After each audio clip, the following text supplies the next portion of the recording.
दोस्तों, news time में आपका बहुत बहुत स्वागत है। दोस्तों, 27 अगस्त भी आ गया। 50% के टैरिफ समझो शुरू हो गए। 50% के टैरिफ नहीं है, 25% टैरिफ है और 25% की सेकेंडरी सैंक्शंस हैं। ये शब्द अब इस्तेमाल किया जा रहा है। पहले 50% टैरिफ की बात हो रही थी, अब कहा जा रहा है कि ये 25% की सेकेंडरी सैंक्शंस हैं। सैंक्शंस का शब्द आते ही रूस का नाम याद आता है, ईरान का, नॉर्थ कोरिया का नाम याद आता है, जिनके ऊपर सैंक्शंस लगी हुई हैं। अब भारत के ऊपर भी सेकेंडरी सैंक्शंस लग गई, क्योंकि मोदी जी ने भारत को बर्बाद कर दिया। पिछले 6 महीने से ये कोई डील नहीं कर पाए। कितने महीने हो गए ट्रंप को आके? फरवरी महीने से हमारी बातचीतें चल रही हैं सारी की सारी, कि हमारी डील होगी अमेरिका के साथ, अब होगी तब होगी, लेकिन कोई डील नहीं हुई। फिर कहा कि एक मिनी डील हो जाएगी, मिनी डील भी नहीं हुई, कुछ भी तो नहीं हुआ।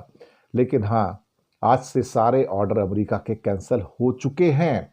कोई शिपमेंट नहीं जाएगा। $60 बिलियन का धंधा चौपट हो गया।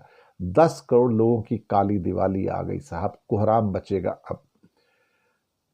4.5 करोड़ लोग टेक्सटाइल और गारमेंट में काम करते हैं, सारे ऑर्डर अमेरिका के कैंसिल। श्रिम्प फार्मिंग 20-22 हजार करोड़ का एक्सपोर्ट अमेरिका को, सारा कैंसिल, कोई ऑर्डर नहीं है। डायमंड्स $10 बिलियन का एक्सपोर्ट, कोई ऑर्डर नहीं है, सब कैंसिल हो गए। कारपेट्स सब ऑर्डर कैंसिल।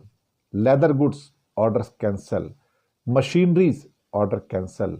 ऑटोमोबाइल सबके सब कल पुर्जे ऑर्डर कैंसिल। और उसके साथ में केमिकल्स, ऑर्गेनिक और इनऑर्गेनिक केमिकल्स, सब ऑर्डर कैंसिल। और मेटल्स के भी आधे ऑर्डर कैंसिल हो चुके हैं।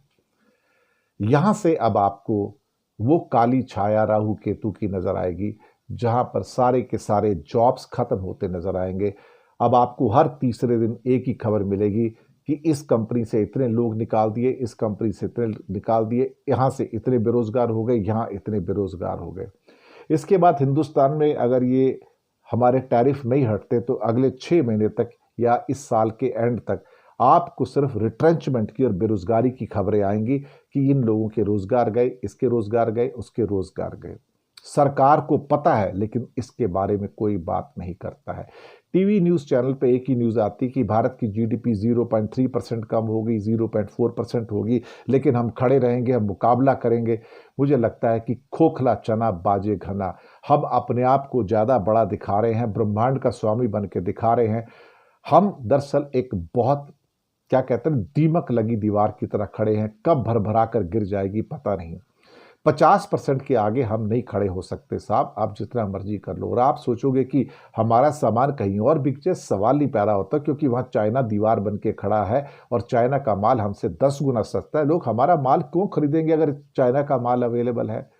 और दूसरी बात, हमारी तो इनएफिशिएंसी इतनी ज़्यादा है कि जापान में हमारे टेक्सटाइल और गारमेंट पे 0% ड्यूटी है, 0% टैरिफ है, तो भी हमारा माल वहां पे जापान में कोई नहीं खरीदता, क्योंकि हमारा माल का क्वालिटी इतना गंदा है कि वो खरीदने को तैयार नहीं है, जो जापानी लोग स्वीकार नहीं करते हैं। इन हालातों में अब ये सारे के सारे करोड़ों लोग जो हैं, जो बेचारे जो बेरोजगार होने जा रहे हैं, जो काली दिवाली जिनकी होगी, काली ईद, काला दशहरा, काला क्रिसमस, काला न्यू ईयर, क्या करेंगे बेचारे? एक ब्लैक पीरियड इज अहेड।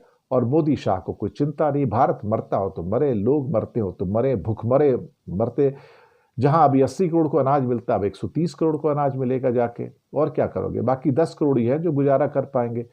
और अगर ये टैरिफ लंबे चल गए तो कोई भरोसा नहीं है कि भाई साहब हम 20 साल पहले, 20 साल पीछे चले जाएंगे। बुरा है, बुरा लगता है, लेकिन ब्लैक दिवाली इज अहेड। एक काली दिवाली हमारा इंतजार कर रही है, यही अंतिम सच है। लेकिन कोई बात करने से जो सोशल मीडिया भी डरता है और हमारा गोदी मीडिया भी डरता है। और सरकार तो डरेगी डरेगी साहब, कुछ भी नहीं हो सकता, कुछ भी नहीं होगा। शुक्रिया।